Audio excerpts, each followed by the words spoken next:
नमस्कार, India news देख रहे हैं आप और मैं हूं आपके साथ पुनीता सिंह। बुलेटिन की शुरुआत करेंगे, बात करेंगे एनर्जी लॉकडाउन की। जी हां, देखिए अमेरिका, इजराइल और ईरान के बीच जंग चल रही है और इसके बीच हालात चिंताजनक बने हुए हैं। हॉर्मुज स्ट्रेट बंद होने से कच्चे तेल, गैस की किल्लत हो रही है क्योंकि तेल और गैस की जरूरत का ज्यादातर हिस्सा यहीं से आता है और हॉर्मुज में अगर जहाजों की आवाजाही बंद होती है तो ये बहुत बड़ी चुनौती आगे आने वाले दिनों में साबित हो सकती है। हालांकि देखिए, भारत लगातार अपनी आयात को डाइवर्सिफाई किया है और पहले जहां देश में सिर्फ 27 देशों में एनर्जी आयात किया जाता था, वो अब बढ़कर 41 देशों तक पहुंच चुका है। इससे संकट के समय में भी एनर्जी सप्लाई सुचारू रखने में मदद मिली है। हाल ही में हॉर्मुज स्ट्रेट बंद होने से भारत ने रूस से 6 करोड़ बैरल तेल खरीदा है और भारत खाड़ी देशों से तेल गैस का आयात करता है। इसके अलावा इंपोर्ट का एक बड़ा हिस्सा यहीं से होता है, लेकिन भारत अन्य कई देशों से भी एनर्जी इंपोर्ट इस वक्त कर रहा है, जो ये संकेत देता है कि अब देश सिर्फ स्ट्रेट ऑफ हॉर्मुज या फिर खाड़ी देशों पर निर्भर नहीं है, क्योंकि भारत अब वैकल्पिक रास्तों पर भी चलने को लेकर तैयारी कर रहा है, जिसमें पहले सिर्फ जो गैस हो गया या फिर जो कच्चे तेल हैं वो स्ट्रेट ऑफ हॉर्मुज से आते थे, लेकिन अब कहीं ना कहीं अलग देशों से भी एनर्जी को लेकर कदम भारत की ओर से उठाए जा रहे हैं। बात कर लेते हैं, देखिए हॉर्मुज स्ट्रेट पर आखिर एनर्जी संकट क्यों मंडरा रहा है, तो इसका सीधा असर देखिए, कच्चा तेल, गैस यहीं से आता है और हॉर्मुज से जहाजों की आवाजाही फिलहाल बंद है और ये बंद ईरान की ओर से किया गया है। हॉर्मुज के बंद होने से चुनौतियां लगातार बढ़ती हुई नजर आ रही है। कई देशों में इस वक्त देखिए हाहाकार अब तेल को लेकर देखने को मिल रहा है।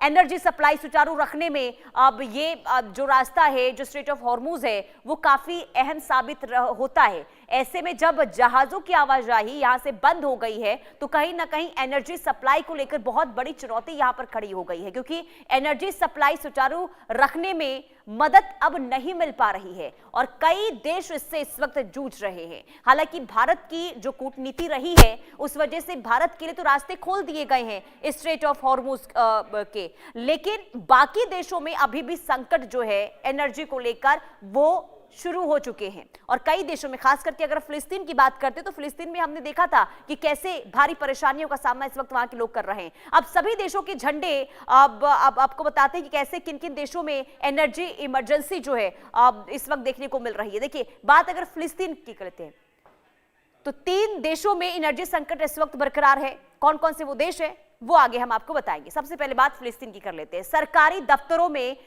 देखिए अभी यहां पर हफ्ते में 4 दिन काम, गैर जरूरी ट्रैवल पर पाबंदी लगा दी गई। इसके अलावा आपको बता दें कि देश भर में एनर्जी सेविंग प्रोटोकॉल जो है यहां पर फिलहाल लागू कर दिया गया। इसके अलावा करीब 45 दिन का फ्यूल स्टॉक यहां पर उपलब्ध है। अब बात कर लेते हैं श्रीलंका की। श्रीलंका में कुछ सेक्टरों में पब्लिक छुट्टियां यहां पर अनिवार्य अब कर दी गई है। इसके अलावा बिजली और ईंधन बचाने की कोशिश यहां पर शुरू हो चुकी है। अब बात तीसरे देश की कर लेते हैं, यानी कि बांग्लादेश की, जहां ऑनलाइन एजुकेशन को अब बढ़ावा दिया जा रहा है। फिक्स टाइम के लिए यहां पर पावर कट रहेंगे। इसके अलावा बात अब पाकिस्तान की। देखिए, काम के घंटे कम किए गए हैं यहां पर और इसके अलावा ऊर्जा खपत घटाने की कोशिश यहां पर अब शुरू हो गई है। अब आगे बढ़ते हैं, बात अब 5वें देश यानी कि वियतनाम की। यहां पर कारोबारियों को वर्क फ्रॉम होम की सलाह दी गई है। क्यों? क्योंकि अगर गाड़ियों से आवाजाही करेंगे तो उससे क्या होगा, तेल खत्म होगा और ऐसे में अब पूरी कोशिश ये हो रही है कि कैसे एनर्जी को सेव किया जाए, बचाया जाए, तेल को कैसे सेव किया जाए। इसे लेकर अब ये जो 5 देश हैं वो अलग अलग तरीके से कदम उठाते हुए नजर आ रहे हैं। अब देखिए, लॉकडाउन की अगर हम बात करते हैं तो क्या भारत में अगर ये होता है, लॉकडाउन लगता है, एनर्जी लॉकडाउन, तो क्या इसको लेकर भारत तैयार है? क्या भारत जो है अब इसे लेकर कदम उठा रहा है? ये भी जानना और समझना बहुत जरूरी हो जाता है। इसके पीछे की वजह यह है क्योंकि देखिए अब संकेत कहीं ना कहीं प्रधानमंत्री नरेंद्र मोदी के द्वारा संसद में जरूर दिए गए हैं।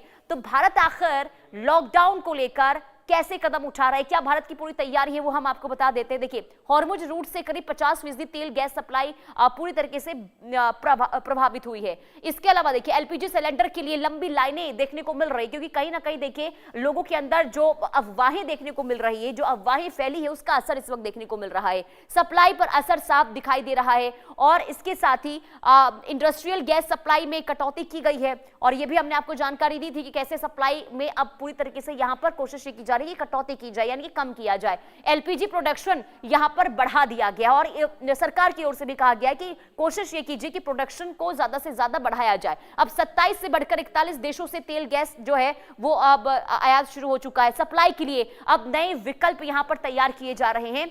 इसके अलावा 53 लाख मीट्रिक टन से ज्यादा स्ट्रैटेजिक पेट्रोलियम रिजर्व यहां पर रखे गए हैं। और इसके साथ ही आपको बता दें कि अब अतिरिक्त यानी कि तिरकित 65 लाख मीट्रिक टन पर यहां पर काम जारी है।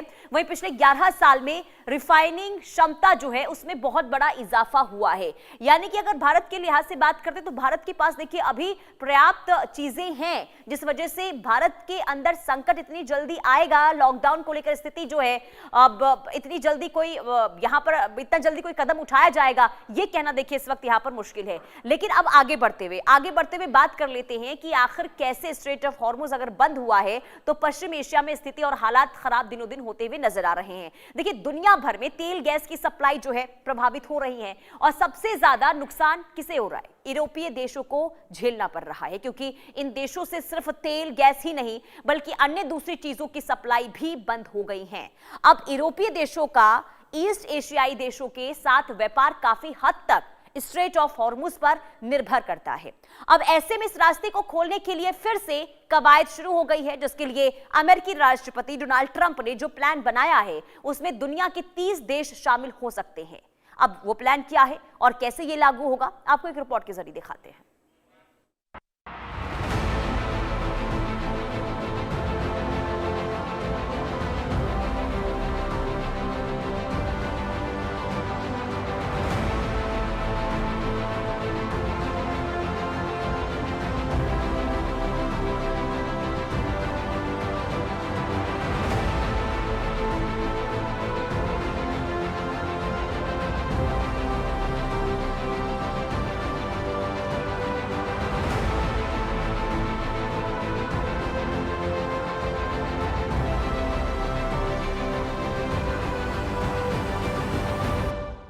मिडिल ईस्ट में एक बार फिर बारूद की गंध तेज हो गई है। खबर है कि डोनाल्ड ट्रंप एक ऐसा फॉर्मूला लागू करने की तैयारी में है जिसने पहले ही दुनिया को झकझोर कर रख दिया है। नाम है गाजा मॉडल। अब यही रणनीति दुनिया के सबसे अहम तेल मार्ग होर्मुज रूट पर लागू करने की चर्चा है। अगर यह प्लान हकीकत बनता है तो इसका असर सिर्फ ईरान या अमेरिका तक सीमित नहीं रहेगा, बल्कि पूरी दुनिया की अर्थव्यवस्था, तेल की कीमतों और भू राजनीतिक संतुलन पर पड़ेगा। लेकिन सवाल ये है कि आखिर क्या है गाजा फॉर्मूला और क्यों हो रही है इसकी चर्चा। गाजा में गाजा पट्टी पर इजराइल ने जिस तरह से सैन्य दबाव, घेराबंदी और लगातार स्ट्राइक का इस्तेमाल किया, उसे कई विश्लेषक गाजा फॉर्मूला कह रहे हैं। इसका मकसद था दुश्मन को आर्थिक और सैन्य रूप से तोड़ना, सप्लाई लाइनों को काट देना, अंतर्राष्ट्रीय दबाव के बावजूद ऑपरेशन जारी रखना। अब यही रणनीति अगर होर्मुज में अपनाई जाती है तो इसका सीधा मतलब है ईरान की समुद्री गतिविधियों पर सीधा शिकंजा, क्योंकि होर्मुज रूट कोई आम समुद्री रास्ता नहीं है। दुनिया के करीब 20% तेल की सप्लाई इसी रास्ते से गुजरती है। सऊदी अरब, यूएई, कुवैत का तेल यहीं से दुनिया तक पहुंचता है। ये ईरान के बेहद करीब है, इसलिए रणनीतिक रूप से बेहद संवेदनशील है। न्यूयॉर्क पोस्ट की एक रिपोर्ट के मुताबिक ब्रिटेन, फ्रांस समेत कई देश मिलकर अमेरिका के नेतृत्व में गठबंधन को तैयार कर रहे हैं। इसका मकसद स्ट्रेट ऑफ होर्मुज को बारूदी सुरंगों से मुक्त कराना और इसे तेल टैंकरों के यातायात के लिए फिर से खोलना है।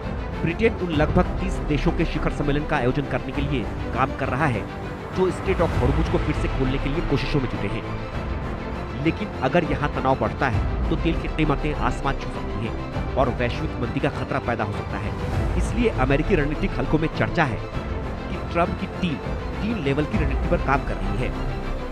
प्लान नंबर 1, समुद्री नाकाबंदी। अमेरिका अपनी नौसेना के जरिए होर्मुज में ईरानी जहाजों की आवाजाही सीमित कर सकता है। ये कदम सीधे सीधे ईरान की अर्थव्यवस्था पर वार होगा। Plan number 2, targeted strikes. Iran उन ठिकानों को निशाना बना सकता है जहां से मिसाइल या ड्रोन ऑपरेशन होते हैं। Plan number 3, international pressure.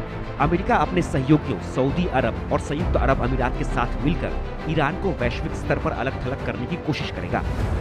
Gaza में जो हुआ वो एक क्षेत्रीय संघर्ष था, लेकिन अगर वही रणनीति होर्मुज में लागू होती है तो इसका असर पूरी दुनिया पर पड़ेगा। डोनाल्ड ट्रंप का ये कथित प्लान सिर्फ एक सैन्य रणनीति नहीं, बल्कि एक ऐसा कदम हो सकता है जो वैश्विक शक्ति संतुलन को पूरी तरह बदल दे। अब नजरें इस बात पर टिकी हैं कि क्या ये सिर्फ रणनीतिक दबाव है या आने वाले बड़े टकराव की आहट। Bureau report, India news.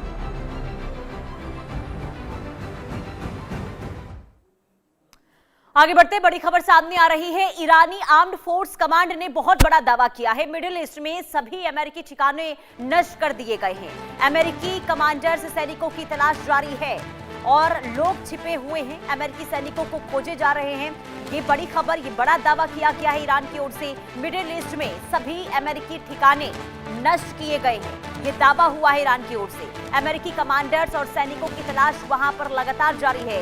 इसके अलावा ईरान की ओर से यह भी कहा गया कि लोग छिपे हुए हैं, अमेरिकी सैनिकों को वहां पर खोजने का काम लगातार जारी है। तो ईरान ने देखिए मिडिल ईस्ट में खास करके जो खाड़ी देश है वहां पर अमेरिकी इंफ्रास्ट्रक्चर को, अमेरिकी बेस को पूरी तरीके से डिस्ट्रॉय किया है। लगातार सबसे पहले जब जंग की शुरुआत हुई थी तो ईरान का मकसद यही था कि अमेरिकी बेस को सबसे पहले खत्म करना है, अमेरिकी इंफ्रास्ट्रक्चर को ध्वस्त करना है, और ऐसे में बड़े पैमाने पर हमले भी ईरान की ओर से किए गए हैं। अब इसी को लेकर दावा ईरान ये कर रहा है कि अमेरिकी ठिकानों को हमने नुकसान पहुंचाया है, बड़े पैमाने पर हमने अमेरिकी ठिकानों को नष्ट किया है। ईरानी आर्म्ड फोर्स कमांड का ये दावा सामने आया है और ये भी कहा जा रहा है कि वहां पर जो लोग अभी गायब हैं उन्हें खोजने का काम लगातार जारी है। कई अधिकारी हैं, कई कमांडर हैं जिनके बारे में कोई जानकारी नहीं मिल पा रही है, उनकी तलाश वहां पर जारी है। ये ईरान की ओर से दावा हुआ है। तो बड़ी खबर हम आपको बता रहे हैं। एक तरफ अमेरिका ये कह रहा है कि हमने ईरान को देखिए बहुत क्षति पहुंचाई है, तो ईरान की ओर से भी ये दावा हो रहा है कि हमने ईरान पर जो पलटवार, ईरान की ओर से जो पलटवार अमेरिका के अमेरिकी बेस पर हुआ है, अब उस पर हमले करके हमने अमेरिका को चोट पहुंचाई है। आगे बढ़ते बड़ी खबर, ईरान के इजराइल यूएस पर हमले लगातार जारी है और ईरान ने मिसाइलों की 82वीं खेप दागी है। नई लहर यहां पर ईरान ने शुरू कर दी है। तेल अवीव, हाइफा और डिमोना में यहां पर हमले एक बार फिर से हुए हैं और ये हमले पुराने हमलों से बहुत ज्यादा घातक हैं। और डिमोना जो इजराइल का सबसे सेफ शहर माना जाता है, लेकिन यहां पर पहले गैस प्लांट पर हमला होता है और इसके बाद तेल अवीव में भी यहां पर हमले लगातार जारी हैं। हाइफा में पहले भी हमले हुए थे और एक बार फिर से यहां पर घातक हमला ईरान की ओर से हुआ है और डिमोना शहर में तबाही की तस्वीर एक बार फिर से देखने को मिल रही है। मिसाइलों की गूंज हर ओर इस वक्त इजराइल में सुनाई दे रही है और यही वजह है कि लोगों को अलर्ट रहने के लिए सायरन वहां पर लगातार बजाए जा रहे हैं, क्योंकि ईरान रुक नहीं रहा है। ईरान की ओर से हमले हो रहे हैं। जब इजराइल हमला करता है ईरान पर तो तुरंत इसका जवाब दिया जाता है, ईरान की ओर से पलटवार किया जाता है। हालांकि इजराइल की ओर से यह भी प्रतिक्रिया सामने आई है कि हमने कई हमलों को नाकाम साबित किया है। एयर डोम सिस्टम की ओर से कई हमलों को रोका गया है जो ईरान की ओर से हमले किए जा रहे हैं। तो सवाल कई है कि आखिर अब ये जो जंग है ये कहां जाकर रुकेगी। अब सवाल ये है कि आखिर जंग की वजह क्या है, क्योंकि 27वां दिन हो चला है लेकिन ये जंग रुक नहीं रही है। ट्रंप का शांति प्रस्ताव क्या है ये भी आइए हम आपको समझाते हैं, क्योंकि ट्रंप ने शांति प्रस्ताव रखा है और आपको बता दें कि पाकिस्तान के जरिए तेहरान भेजा गया है शांति प्रस्ताव। आपको ये बता दें कि इस वक्त देखिए जो यहाँ पर स्थिति बन रही है, प्रस्ताव में क्या बातें कही गई है ईरान की ओर से, माफी चाहूंगी अमेरिका की ओर से, जिसमें यह कहा गया कि कभी भी परमाणु हथियार जो है ना बनाए, ये ईरान ना बनाए, ये कहा गया अमेरिका की ओर से। हॉर्मुज स्ट्रेट को फ्री मैरीटाइम जोन घोषित करे ईरान। इसके साथ ही डोनाल्ड ट्रंप की ओर से यह भी कहा गया कि बैलिस्टिक मिसाइलों की रेंज और स्टॉक जो है उसे ईरान को कम करना होगा। वहीं हिजबुल्ला और हूती की मदद जो है बंद करनी होगी ईरान को। यानी कि ये 15 शर्तें हैं, 15 शर्तें जो अमेरिका ने ईरान के सामने रखी है। ईरान अगर शर्तें मानता है तो पाबंदियों से आजादी मिल जाएंगी, यानी कि पाबंदियां जो अमेरिका ने अब तक ईरान पर लगाई है उन पाबंदियों से आजादी मिल जाएगी। इसके अलावा ईरान पर लगे सभी प्रतिबंध को अमेरिका हटा देगा। आर्थिक और तकनीकी मदद भी ईरान को अमेरिका देगा, यह भी कहा गया है। इसके अलावा परमाणु संयंत्र में बिजली उत्पादन में भी मदद मिलेगी। तो कुल मिलाकर ये 15 शर्त है, ये 15 शर्त अमेरिका ने ईरान के सामने रखे। लेकिन जब ईरान ने शर्त रख दी है तो अमेरिका ने शर्त रखी है तो ईरान ने भी 5 शर्त रखी है। अब ईरान की 5 शर्तें क्या है, और ईरान ने जो 5 शर्तें रखी उसमें पहली शर्त यह है कि हर मोर्चे पर युद्ध खत्म हो। इसके अलावा हमले और हत्याएं जो हैं वो अब बंद होनी चाहिए, दोबारा युद्ध ना हो इसकी गारंटी जो है वो मिलनी चाहिए। इसके अलावा ईरान ने यह कहा है कि युद्ध नुकसान का मुआवजा तय हो। ये नुकसान यानी भरपाई अब ईरान मांग रहा है और ये कह रहा है कि जो नुकसान इस युद्ध में हुआ है उसकी हमें भरपाई चाहिए। हॉर्मुज स्ट्रेट पर अंतर्राष्ट्रीय मान्यता की भी यहां पर शर्त रख दी गई है ईरान की ओर से। सवाल ये है कि आखिर ये जो शर्तें रखी गई है क्या ये अमेरिका की ओर से अब इसे माना जाएगा, अगर नहीं तो फिर आगे क्या स्थिति बनती है। लेकिन आगे बढ़ते हैं, बड़ी खबर आपको बता दें, भारत में ऊर्जा